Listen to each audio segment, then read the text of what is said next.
Hello student, स्वागत है आपका आपके YouTube channel paper study different way of learning में। इस वीडियो में ज्योग्राफी की जो पहली क्लास है यानी भारत एक सामान्य परिचय, ठीक है, उसका एमसीक्यू प्रश्न हम इसमें हल करने वाले हैं। तो आपके सामने पहला प्रश्न है, क्षेत्रफल की दृष्टि से देश के 4 सबसे बड़े राज्यों का सही क्रम क्या होगा। तो क्षेत्रफल की दृष्टि से सबसे बड़ा राज्य कौन सा है? पहला राजस्थान है, दूसरा मध्य प्रदेश है, तीसरा महाराष्ट्र है और चौथा उत्तर प्रदेश है। तो इस तरीके से इसका आंसर क्या हो जाएगा? ए। देखिए, क्षेत्रफल की दृष्टि से सबसे बड़ा राज्य राजस्थान, राजस्थान के बाद मध्य प्रदेश, मध्य प्रदेश के बाद महाराष्ट्र और महाराष्ट्र के बाद उत्तर प्रदेश। चलिए अगला प्रश्न देखते हैं। निम्नलिखित में से कौन सा द्वीप भारत और श्रीलंका के मध्य स्थित है? तो कौन सा द्वीप भारत और श्रीलंका के द्वीप मध्य स्थित है? तो वो हो जाएगा आपका रामेश्वरम या पंबन द्वीप। ठीक है, कौन सा? रामेश्वरम या पंबन द्वीप। अब बात करें एलिफेंटा द्वीप, तो एलिफेंटा द्वीप कहाँ पे पड़ते हैं? ये पड़ते हैं मुंबई में। न्यू मूर द्वीप, न्यू मूर द्वीप पड़ेंगे आपके बे ऑफ बंगाल में, यानी कि बंगाल की खाड़ी में।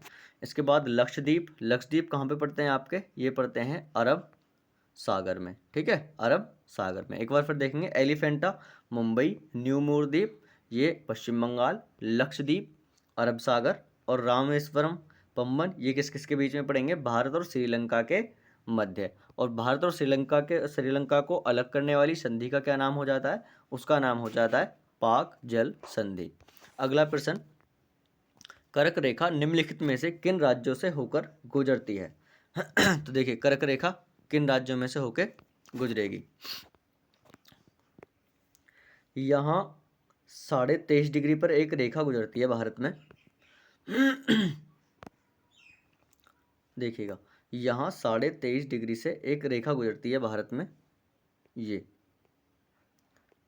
ठीक है, पहले कहाँ से? गुजरात, राजस्थान, मध्य प्रदेश, फिर छत्तीसगढ़, झारखंड, वेस्ट बंगाल पश्चिम बंगाल और उसके बाद त्रिपुरा और मिजोरम। तो किस किस में को निकली? पहला क्या? गुजरात, उसके बाद राजस्थान, उसके बाद मध्य प्रदेश, उसके बाद छत्तीसगढ़, उसके बाद झारखंड और उसके बाद पश्चिम बंगाल, उसके बाद त्रिपुरा और उसके बाद मिजोरम। तो इस प्रकार से ये कितने राज्यों में गुजर रही है? पहली बात तो 8 राज्य है, यानी कि कर्क रेखा भारत के कितने राज्य में होकर निकलती है? तो कितने राज्य में होकर निकलती है? 8 राज्य है। सबसे ज़्यादा कर्क रेखा किस में से गुजरती है? तो वो गुजरती है मध्य प्रदेश में। देखिएगा, मध्य प्रदेश का क्षेत्र सबसे ज़्यादा है, तो सबसे ज़्यादा किस में गुजरेगी? मध्य प्रदेश में। सबसे कम किस राज्य में निकलती है? तो वो निकलती है राजस्थान में। सबसे नज़दीक राजधानी कौन सी हो जाती है उसकी? तो ये हो जाती है रांची। कौन सी हो जाती है? रांची। ठीक है, चलिए अगला प्रश्न देखते हैं। तो इसका आंसर होगा, देखिए, गुजरात से निकलती है। ठीक है, गुजरात से निकलती है, राजस्थान से निकलेगी, मध्य प्रदेश से, छत्तीसगढ़ से निकलेगी, मगर झारखंड से नहीं निकलेगी। सही है, मिजोरम से नहीं निकलेगी, पश्चिम बंगाल से निकलेगी, त्रिपुरा से निकलेगी। ठीक है, किस किस से नहीं निकलेगी? तो इसका आंसर क्या हो जाएगा? Option number A. 3 का आंसर क्या हो जाएगा? Option number A. Chhattisgarh, Jharkhand, नहीं, झारखंड से निकलती है, हाँ सॉरी, हाँ ये गलत हो गया। कहाँ कहाँ से निकलेगी? पहले गुजरात से निकलेगी, राजस्थान से निकलेगी, मध्य प्रदेश से निकलेगी, छत्तीसगढ़ से निकलेगी, झारखंड से निकलेगी और मिजोरम से निकलेगी। इसके बाद पश्चिम बंगाल और उसके बाद त्रिपुरा। ठीक है, तो किस किस में को निकलेगी? एक बार फिर से देख लेंगे मैप में। हाँ जी, एक बार फिर से देखेंगे। यहाँ से होगी आपकी एक 23.5 डिग्री कर्क रेखा। ठीक है, ये पहले किस में को निकली? गुजरात में, फिर राजस्थान में, फिर निकली है मध्य प्रदेश और उसके बाद निकलेगी छत्तीसगढ़, छत्तीसगढ़ के बाद झारखंड, झारखंड के बाद पश्चिम बंगाल, पश्चिम बंगाल के बाद त्रिपुरा और त्रिपुरा के बाद कहाँ निकलेगी? मिजोरम। चलिए अगला प्रश्न, क्षेत्रफल की दृष्टि से 3 सबसे बड़े केंद्र शासित प्रदेशों का अवरोही क्रम, यानी कि सबसे बड़ा कौन सा होगा? तो सबसे बड़ा कौन सा होगा? पहले नंबर पर जो वो है यूटी यानी केंद्र शासित प्रदेश है, तो वो हो जाता है सबसे बड़ा क्या हो जाएगा? लद्दाख। ठीक है, दूसरा क्या हो जाता है? जम्मू कश्मीर। और तीसरा क्या हो जाता है, अंडमान निकोबार। ठीक है, तो इस तरीके से कौन सा आंसर हो जाएगा, देखिए पहला लद्दाख है, दूसरा जम्मू कश्मीर है और तीसरा अंडमान निकोबार है। तो चौथे का आंसर क्या हो जाएगा, चौथे का आंसर हो जाएगा सी। चलिए अगला प्रश्न, निम्नलिखित में से कौन सा द्वीप समूह है मूंगा चट्टानों से निर्मित है। तो इनमें से कौन सा द्वीप है जो मूंगा चट्टानों से निर्मित है, तो वो है लक्षद्वीप। जो लक्षद्वीप है वो जो है वो मूंगा चट्टानों द्वारा छोड़े गए कैल्शियम से निर्मित है। ठीक है, और लक्षद्वीप कौन से सागर में पड़ता है, तो लक्षद्वीप पड़ता है आपका अरब सागर में। पम्बन किस किस के बीच में पड़ता है, अभी आपको बताया था, श्रीलंका और भारत के बीच में। अंडमान निकोबार कहाँ पड़ता है, बंगाल की खाड़ी में। और मुंबई में कौन सा बताया था, एलिफेंटा द्वीप, एलिफेंटा द्वीप। चलिए अगला प्रश्न देखते हैं, निम्नलिखित में से किस राज्य समूह की सीमाएं बांग्लादेश को स्पर्श करती हैं। देखिएगा मैप की तरफ चलो, यहाँ बांग्लादेश से पहले लगने वाले राज्य देखो, पहला कौन सा है, पश्चिम बंगाल। ठीक है, और कौन सा लग रहा है, देखिए ये लग रहा है त्रिपुरा, यहाँ लग रहा है मेघालय और ये लग रहा है असम। कौन कौन से लग रहे हैं, एक तो लगता है पश्चिम बंगाल, दूसरा लगता है असम, सही है, दूसरा लगेगा असम, तीसरा लगता है मेघालय और चौथा लगता है त्रिपुरा। देखो तो सबसे नज़दीकतम राजधानी कौन सी है, त्रिपुरा। अगर पूछा जाएगी कि सबसे अंतर्राष्ट्रीय सीमा के सबसे नज़दीकतम राजधानी, तो वो कौन सी हो जाती है, वो हो जाती है त्रिपुरा।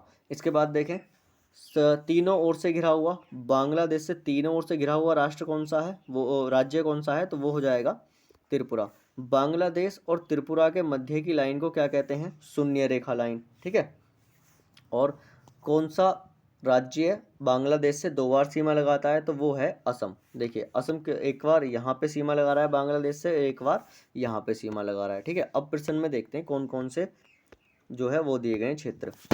चलिए हाँ, तो निम्नलिखित में से कौन सा राज्य समूह की सीमाएं बांग्लादेश से स्पर्श करती हैं। देखिए उत्तर प्रदेश नहीं करती, तो पहला ऑप्शन गलत। त्रिपुरा करता है, पश्चिम बंगाल करता है, असम करता है, मगर मणिपुर नहीं करता है। पश्चिम बंगाल करता है, असम करता है, त्रिपुरा करता है, मेघालय करता है, क्या मिजोरम करता है, हाँ मिजोरम भी करता है। ठीक है, मिजोरम भी करता है। देखिए मिजोरम ये रहा, ये रहा ना मिजोरम, ये कर रहा, ये बांग्लादेश वाला एरिया और ये है मिजोरम। ठीक है, चलिए अगला प्रश्न देखते हैं। तो अगला प्रश्न है, अगला प्रश्न 7वां, जनसंख्या तथा क्षेत्रफल की दृष्टि से भारत का विश्व में क्रमशः कौन सा स्थान है। तो जनसंख्या की दृष्टि से भारत का कौन सा स्थान है, तो जनसंख्या की दृष्टि से भारत का दूसरा स्थान है, और क्षेत्रफल की दृष्टि से भारत का 7वां स्थान है। तो दूसरा और 7वां कौन से में है, ऑप्शन नंबर सी में। तो 7वें का आंसर कौन सा हो जाता है, ऑप्शन नंबर सी। अगला प्रश्न, नेपाल के पड़ोसी भारतीय राज्यों का सही युग्म क्या है। तो नेपाल के जो पड़ोसी भारतीय राज्य हैं उनका सही युग्म क्या है, तो उनका सही युग्म हो जाएगा सिक्किम और बिहार। देखो सिक्किम से भी नेपाल की सीमा लगती है और बिहार से भी नेपाल की सीमा लगती है। और किससे लगती है, उत्तराखंड से लगती है, उत्तर प्रदेश से लगती है, बिहार से लगती है। ठीक है, और किससे लगती है, सिक्किम से लगती है, और किससे लगती है, पश्चिम बंगाल से लगती है। देख लेते हैं, देखो ये है नेपाल। ठीक है, ये है नेपाल। अब इधर कहाँ से लग रही है, उत्तराखंड से। इधर कहाँ से लग रही है, उत्तर प्रदेश से। इसके बाद किससे लग रही है, बिहार से। देखो सिक्किम लग रहा है और उसके बाद पश्चिम बंगाल लग रहा है। तो कितने, 1 2, देखिए 1 उत्तराखंड, 2 उत्तर प्रदेश, 3 बिहार, 4 पश्चिम बंगाल और 5 सिक्किम। तो नेपाल कितने राज्यों से सीमा साझा करता है, 5 राज्यों से। ठीक है, चलिए अब देखते हैं प्रश्न में क्या पूछा गया ये बात। हाँ, तो नेपाल के पड़ोसी, देखिए नेपाल के पड़ोसी एक तो सिक्किम है और एक बिहार है, सही है। देखिए छत्तीसगढ़ नहीं साझा करता, असम साझा नहीं करता है, नागालैंड साझा नहीं करता है। तो इसलिए 8वें का ऑप्शन क्या हो जाएगा, ऑप्शन नंबर डी। इसके बाद 9वां प्रश्न, 9वां है कि संपूर्ण विश्व के क्षेत्रफल में भारत का भूभाग लगभग कितने प्रतिशत है। तो भारत का भूभाग संपूर्ण भूभाग का लगभग कितना प्रतिशत है, संपूर्ण विश्व के भूभाग का। तो इसका सही आंसर क्या हो जाएगा, 2.40। तो ऑप्शन नंबर बी, भारत का वो कितना है, 3287,263, सही है। तो भारत का जो क्षेत्रफल है वो कितना है, 3287,263। इसके बाद अगला प्रश्न, भारत की प्रमाणिक मध्य रेखा 82 82°30'। पूर्वी देशांतर के संबंध में कौन सा कथन सही नहीं है? देखिए क्या पूछा गया है, कौन सा कथन सही नहीं है। तो पहली बात, यह भारत के लिए मानक देशांतर रेखा है, बिल्कुल है, ये भारत के लिए मानक समय देशांतर रेखा है। इस रेखा का स्थानीय समय ग्रीनविच समय से 5.5 घंटे आगे रहता है, तो ये भी सही है, आगे रहता है कितने घंटे? 5.5 घंटे। यह रेखा इलाहाबाद के समीप मिर्जापुर से गुजरती है, तो ये भी सही है। यह भारत को 2 बराबर भागों में विभाजित करती है, ये जो है ऑप्शन नंबर डी ये गलत होगा। तो इसका आंसर क्या हो जाएगा? Option number D. देखिए भारत को 2 भागों में विभाजित करने वाली रेखा है वो है कर्क रेखा, ठीक है। भारतीय तट रेखा की कुल लंबाई कितनी है? तो भारतीय तट रेखा की कुल लंबाई कितनी है? तो वो है 1516, सही है। कुल लंबाई यानी एक तो वो 9 राज्य जो तटीय सीमा बनाते हैं यहाँ पे, ठीक है, और अंडमान निकोबार द्वीप समूह, और इधर लक्षद्वीप, इधर दमन द्वीप, दादर नागर हवेली वगैरह, सबकी सीमा टोटल कितनी है? तो वो है 7516, सही है। कितनी है? 7516। 12वां प्रश्न, 9 डिग्री चैनल निम्नलिखित में से किसे पृथक करता है? तो 9 डिग्री चैनल निम्नलिखित में से किसे पृथक करता है? तो ये पृथक करता है लक्षद्वीप और मिनिकॉय को, लक्षद्वीप और मिनिकॉय को, ठीक है। देखिए इसके बाद ये पूछा जाता है लिटिल अंडमान और कार निकोबार, इन दोनों को कौन अलग करता है? तो इन दोनों को अलग करता है 10 डिग्री चैनल, सही है। और पूछा जाए 8 डिग्री चैनल किसको अलग करता है? तो 8 डिग्री चैनल अलग करता है, वो करता है मालदीव और मिनिकॉय को। अगला प्रश्न, भारत का सुदूरस्थ दक्षिणतम बिंदु है, तो भारत का सबसे दक्षिणतम बिंदु कौन सा है? ये है इंदिरा पॉइंट, और ये कहाँ पे स्थित है? 6 डिग्री 4 मिनट पर, सही है। 6 डिग्री 4 मिनट पर कहाँ पे पड़ता है ये? तो ये पड़ता है आपका कार निकोबार में, ठीक है, जो सबसे अंडमान निकोबार के जो सबसे दक्षिणतम द्वीप है, तो वहाँ पे क्या पड़ता है? इंदिरा पॉइंट, और कितने पड़ता है वो? 6 डिग्री 4 मिनट पर। अगला प्रश्न देखिए, अगला प्रश्न देखते हैं, निम्नलिखित में से कौन सी सेल श्रेणी कुडप्पा सेल समूह से संबंधित है? तो इसका सही आंसर हो जाएगा पापा घनी, सही है। इसका सही आंसर क्या हो जाएगा? पापा घनी। इसके बाद 15वां प्रश्न, सिक्किम से गुजरने वाली अक्षांश निम्नलिखित में से किस राज्य से होकर गुजरता है? देखिए थोड़ा अब मैप की तरफ जाना चाहेंगे, सही है, तो मैप देखेंगे तो पता चलेगी कहाँ से गुजरेगा। देखो क्या क्या है इसमें, राजस्थान है, पंजाब है, हिमाचल प्रदेश है और जम्मू कश्मीर है। तो मैप देखते हैं, चलिएगा। देखो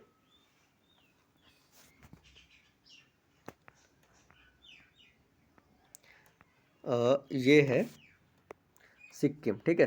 तो मान लो एक यहाँ से हम रेखा खींच दें, ये वाली, सही है। तो ये किस किस में गुजर रहा है? देखो राजस्थान से होकर निकल रहा है, दिल्ली से होकर निकल रहा है, सही है, उत्तर प्रदेश से होकर निकलेगा, नेपाल से होकर निकलेगा, सिक्किम से, भूटान से और अरुणाचल प्रदेश से। अब देखते हैं इसमें ऑप्शन क्या क्या थे, ठीक है। ऑप्शन देखते हैं ऑप्शन थे क्या क्या। तो किससे निकल रहा है? देखो वो निकल रहा है आपका राजस्थान से, ठीक है। देखो हिमाचल प्रदेश में को नहीं निकल रही, वही जम्मू कश्मीर में को नहीं निकलेगी, पंजाब में को भी नहीं निकलेगी, कहाँ को निकलेगी? वो निकलेगी राजस्थान से। अगला प्रश्न देखते हैं, निम्नलिखित भारतीय नगरों में से कौन सा सबसे अधिक पूर्व की ओर अवस्थित है? कौन सा सबसे पूर्व की ओर अवस्थित है? तो इसको देखते हैं, हैदराबाद होगा, लखनऊ होगा, भोपाल होगा या बंगलोर होगा, ठीक है। चलिए देखते हैं, मैप में देख लेते हैं एक बार।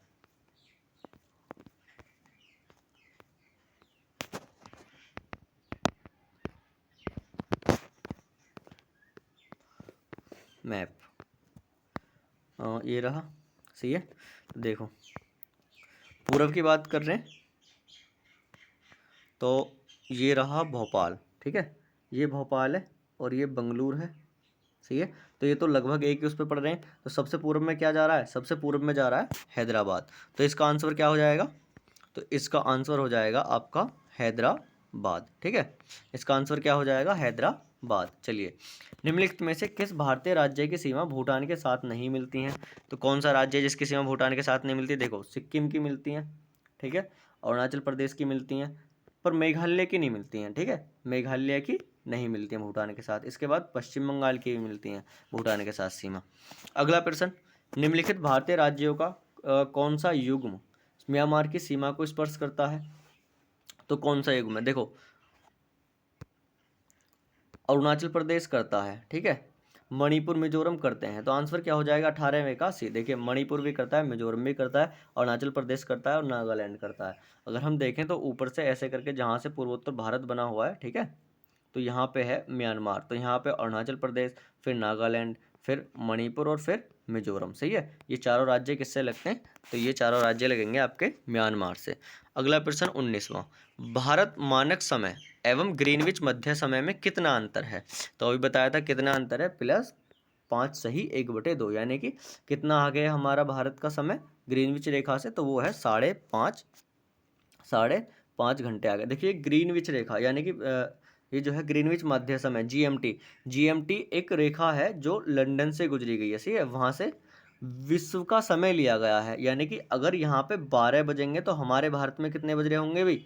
तो हमारे भारत में बज रहे होंगे 5:30 और वो भी शाम के, ठीक है। अगर यहाँ पे 12 बजेंगे तो हमारे भारत में क्या बजेंगे? 5:30।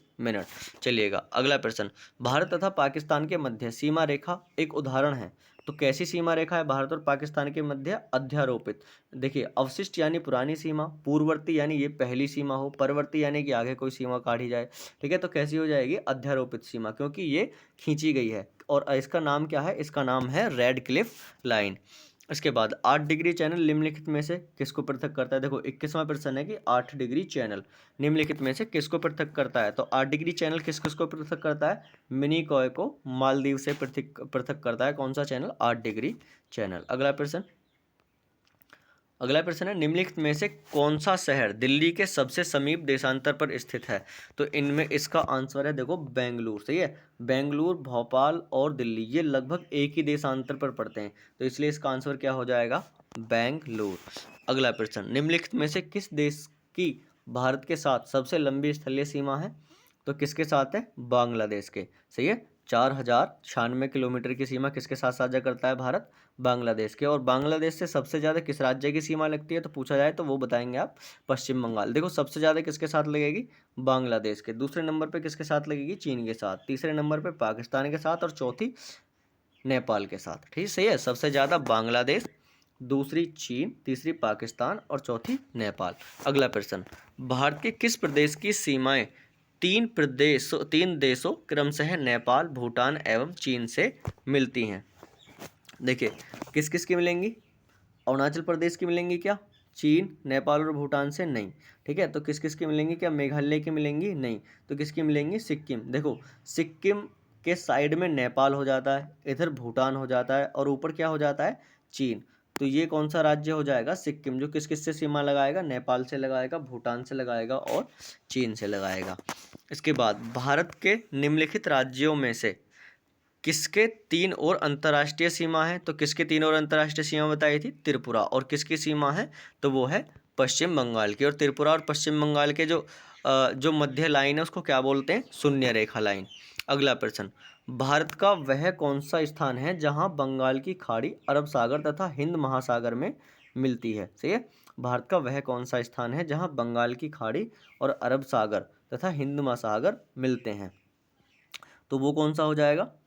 तो वो हो जाएगा कन्याकुमारी। और कन्याकुमारी कहाँ पड़ता है? तमिलनाडु में। देखो, इंदिरा पॉइंट कहाँ पड़ता है? ये बंगाल की खाड़ी में पड़ता है। रामेश्वरम भी कहाँ पड़ता है? बंगाल की खाड़ी में पड़ता है। नागरकोइल कहाँ पड़ता है? तो ये कन्याकुमारी से ऊपर पहाड़ी क्षेत्र पड़ता है नागरकोइल। सही है, या इन्हें नागरकोइल की पहाड़ी बोलते हैं। अगला प्रश्न 27वां, निम्न में से कौन सा राज्य छत्तीसगढ़ के उत्तर में स्थित है?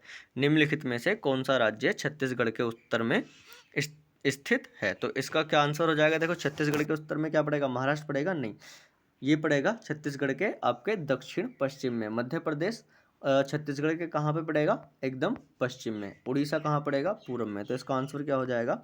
उत्तर प्रदेश। अगला प्रश्न, निम्नलिखित में से कौन सा कथन असत्य है? निम्नलिखित में से कौन सा कथन असत्य है? कोंकण तट समुद्रातिक्रमण से प्रभावित है। क्या ये कथन असत्य है? नहीं।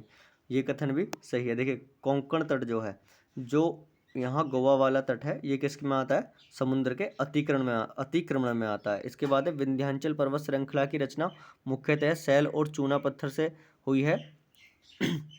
नहीं, इसमें और भी अयस्क पाए जाते हैं। इसके बाद है अरावली पर्वतमाला उत्तर के वृहत मैदान से महान सीमा भ्रंश द्वारा पृथक होती है। नहीं, ये जो भ्रंश पड़ता है ये पड़ता है नर्मदा नदी द्वारा। अगला स्टेटमेंट है अरावली पर्वतमाला। अरावली पर्वतमाला उत्तर के वृहद मैदान से महान सीमा भ्रंश द्वारा पृथक होती है। नहीं, ठीक है। कौन सा भ्रंश पड़ता है? तो वो है नर्मदा भ्रंश है और ताप्ती भ्रंश है। अगला स्टेटमेंट क्या है कि शिवालिक और गंगा द्रोणी के मध्य की सीमा जो है वो भ्रंश के नाम से जानी जाती है। तो ये गलत है। सही है। देखिए ये सही है, ठीक है, ये सही है। अरावली पर्वतमाला उत्तर के वृहद मैदान से महान सीमा भ्रंश द्वारा पृथक होती है, सही है, ठीक है। विंध्यन पर्वत श्रृंखला की रचना मुख्यतः सैल और चूना पत्थर से हुई है, ये भी सही है। कोंकण तट समुद्रातिक्रमण से प्रभावित है, ये भी सही है। तो आंसर क्या हो जाएगा? डी। चलिएगा अगला प्रश्न। भारत तथा पाकिस्तान के मध्य सीमा निर्धारित की गई है, तो इसका नाम मैं आपको बता चुका हूँ, ये है रेड क्लिफ रेखा।